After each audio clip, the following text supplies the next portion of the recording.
Super Retro Force.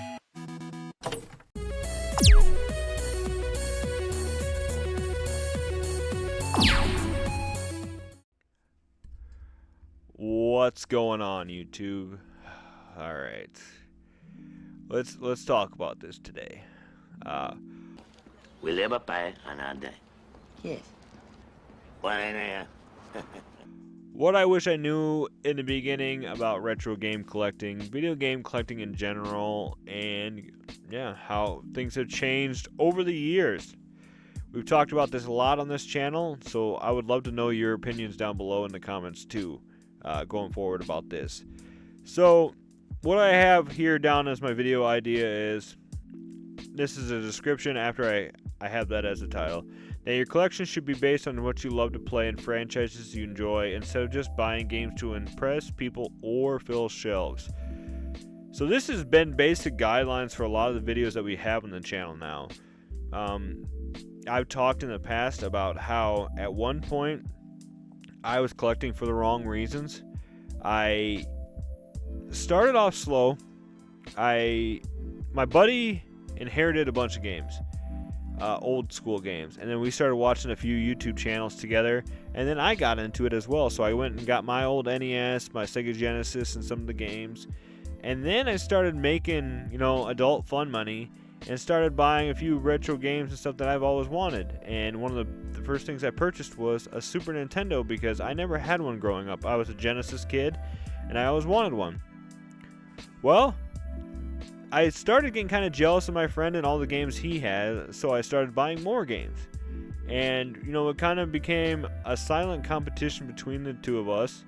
And then I got a even better job, a way better job, where I make probably 3 to 4 times as much money.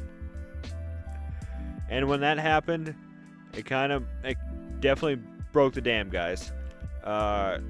I went from buying games that I wanted to play and check out to specifically just buying games to fill a shelf. And then when I started doing a swing shift rotation and getting on night shift, like tonight when I'm recording, it's like 4:43 a.m. I would have to stay up late at night on my days off to kind of keep my rotation going. So I started doing a YouTube channel, because I was watching a bunch of YouTube channels and I was like, this is cool. I want to be awesome like these guys and make money, and maybe someday quit my job and just talk about games and stuff all the time. So then, at the time, a lot of what the popular YouTubers were doing were posting their pickup videos. So I was like, I could start doing that. Or they were doing game hunting videos, because at the time I was a huge, I shouldn't say at the time, I still am a huge Pixel Game Squad fan and Game Chaser fan and stuff like that. So I was seeing these guys do this stuff and I was like, I can do that too, and then I'm going to be big like they are. Well, yeah, that went south real fast. I started, first off, I was just collecting specifically for Nintendo. Then it was for original Xbox. And then I got, as I was trying to collect for these, I was picking up other consoles. You can see like the Wii U and stuff behind me. And then when that happened, I was justifying buying any game possible because I had the console and I'm going to play it someday. And not only that, I was like, this will make a great pickup video, which will get me views, which will get me a bunch of people online, strangers, impressed by my buying abilities, I guess, and my hunting abilities. Even though it was specifically buying a lot of stuff online, so anybody could do it. It wasn't like I was spending hours digging through bins at a flea market or something like that. I was specifically going to Mercari, searching for video games and doing the new listings. And yeah, I was just posting these videos, trying to impress strangers online. And yeah, guys, at one point when I wish I kind of would have counted before I sold it. If I had to estimate, I would say probably 300 to 400 games. And I was just sitting here looking at all these, and then it was just like that scene from Bad Santa, when he's talking to the people, do you really need all this beep? What are you going to do with all this beep? And that's when it was just starting to hit me. I was like, God, I'm never going to play these games. And it should have been a big red flag when my channel was first starting out and I hooked up to an Elgato and I started recording gameplay for games I never played before, and I hated them. I absolutely hated them. Like I'd play for like 2-3 hours and I'd be forcing myself to do so. I sometimes when I start a new game, I will force myself to play it for a little while, just to give it a chance and see if maybe later on it picks up. A good example of that is right now Silent Hill 2 Remake. I never played the original, so I was kind of playing through it. In the first hour or so, I wasn't really digging it. But now approaching the third hour, I'm getting more and more into it. I'm understanding the game more, and I'm loving it. I still think Resident Evil's better, but I'm enjoying it. But that was just it, is I was buying these games to impress these people online, and then at one point I had the collection, and yeah, the people that were... Yes, I had the people coming and watching all the videos every day, but then my channel wasn't doing as good as I thought it'd do. So then I was just buying more and more, trying to pick up these huge lots, and then being so disappointed and discouraged when I would get like a huge lot. Like I remember once in the past, I got a huge lot of like minty boxed NES games, and a minty NES box, and it was the greatest pickup I ever had. And I posted a video, and I think it got like 100 views, and I was just like flabbergasted or whatever. I was just like, this is insane. This should be getting thousands of views. This is amazing. And then, yeah, it was just the one day something clicked. I was like, I had been talking with my wife, and then I'd been talking with some friends, and then I was like, I need to sell some of these games because, yeah. And a big point of it too was when I was talking about just filling shelves, I was running out of storage. I was running out of space down here, and I have a massive game room, as a lot of you guys know. And you've seen my game room tour.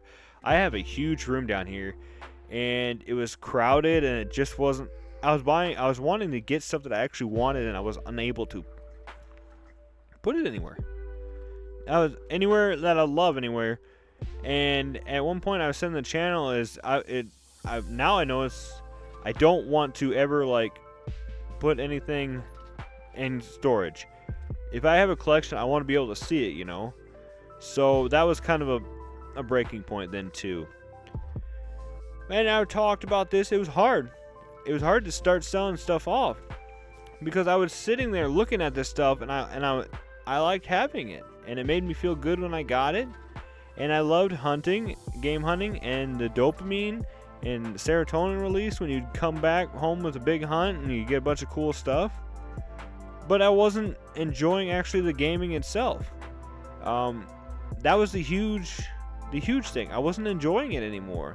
I loved, like I said, I loved the hunting, but I wasn't enjoying the playing the games part, which is a big aspect. And then I was just feeling like Smog or Scrooge McDuck, just sitting down here, just like in the basement in the dark, just admiring a collection that no one's even enjoying besides myself. And then just being like scared, like when my youngest son would come down here, that he would break one of my fabulous items. And then I'm just like, this is just material objects. I don't need these. Sure, I love having them, but if I got to the point where I was scared my son was going to break something down here, and therefore not wanting him to be down here by himself, is ridiculous. This is a game room. These are supposed to be played. They're supposed to be enjoyed.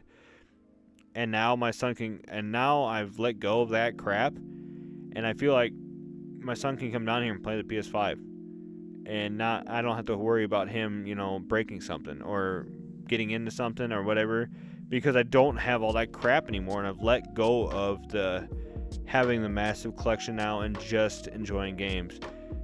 Now, does that mean I sometimes don't get nervous when he's down here? Yeah, the other day he was down here kind of roughhousing and stuff like that, and I'm kind of like, ooh, be careful on the PS5 and the Xbox, you know, and stuff like that. But that's normal with anybody. You pay a lot of money for that stuff. You just want everybody to be careful around it. But no, I mean, what I wish I knew in the beginning about retro game collecting was having a huge collection doesn't make me any better person than anybody else.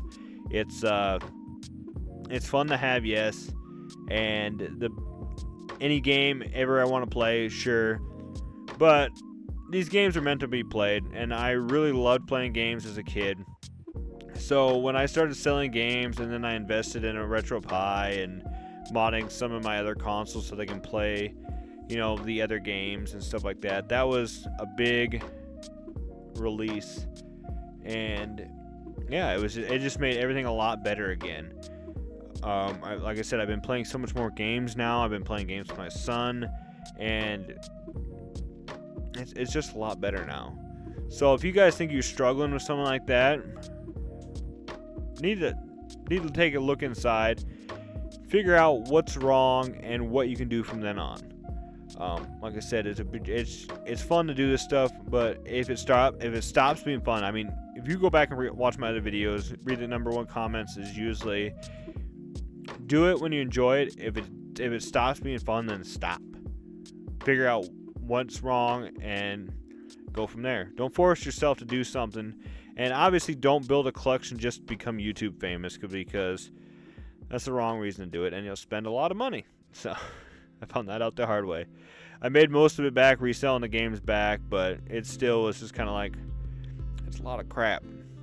So with that being said, thank you guys so much for watching this video. Always thank you guys so much for your support, your comments. One of the #1 things I love about this, and I hear it all the time that people enjoy it, is replying to your guys' comments. So thank you guys so much for your support. As always, stay retro, my friends. We'll see you in the next video. God bless.